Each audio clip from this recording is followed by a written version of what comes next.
How's it going, you guys? Connie with Caliber Whips, and today in this video I'm going to be showing you guys how to attach a wrist loop onto the heel of your whip. Now real quick, this is a 5-strand flat braid. If you want to know how to do this, check out this video right here, how to braid parachute cord. And I'm going to attach it onto a Dacron whip with a brass concho. And if you want to know how to install a brass concho, check out this video right here. Both cards for those videos are going to be right on the top of your screen or in the description box down below. So check that out if you want to. So without further ado, let's get started. I have a hemostat on one end of my flat braid to keep it from going anywhere. But I also have these strands all sprawled out like so. And what I'm going to do is I'm going to take some wire brads, number 19 by 1/2 inch wire brads, and I'm going to, there we go, open that up a little bit, because I'm going to nail the strands into the foundation of our knot. So what this is going to entail is I'm going to basically hold down these strands like such and make sure they're on, like, right on the edge. Perfect.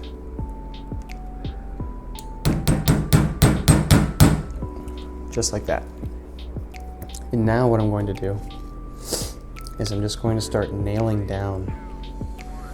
I'm first going to tighten a few of these like this, and then I'm just going to nail down the rest on the end.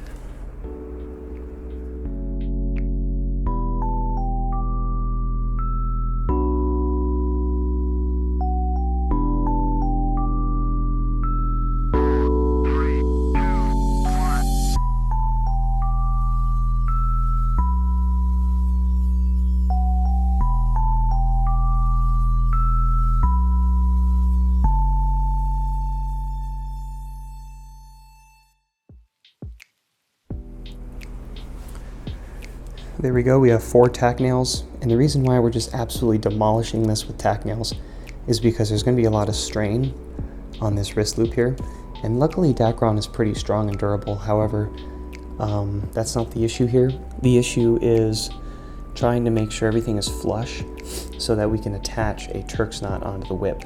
So what I'm going to do here is I'm going to leave these strands open and sprawled like that, because I'm going to take the other side of our wrist loop and I'm going to do the same thing on the other side. However, these strands are a little bit longer, so I'm going to take my snippers right here and I'm just going to cut them. There we go. And now we're just going to turn this over. So I have another nail here. I'm going to grab my pliers like this. And I'm going to find a spot somewhere in the middle to nail it in place.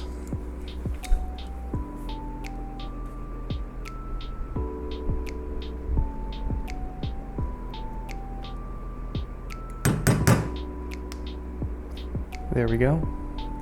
And I'm going to do it to the other side over here.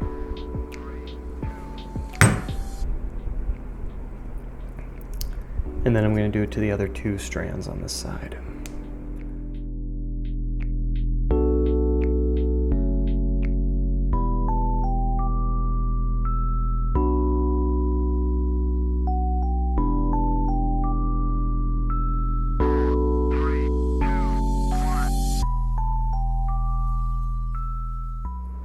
And there we go, just like that. Now what I'm going to do is just unravel these strands like so. And now that we have both sides nailed in, what we're going to do, at least the way I'm going to do this, is I'm actually going to start interlacing these strands together like this. So we have a more full body Turk's knot, kind of like this. So it's kind of hard to explain, but basically what I'm going to do is I'm going to snip these ends and then use a lighter to melt and singe them down like that. And I'll show you what that looks like after I finish doing it all. Alright, so we have completed attaching the wrist loop onto the heel knot foundation. Now you may notice a few tack nails kind of scattered throughout. This is just to keep it in place. Now that everything is flush and all the strands have their own little spot, I'm going to go through and give it 1 or 2 wraps of electrical tape just to kind of make sure it's all solidified, and then I'm going to continue putting in a few more tack nails, and then we're going to call it quits. So there we go, we have finished the wrist loop attachment. However, this whip is completed.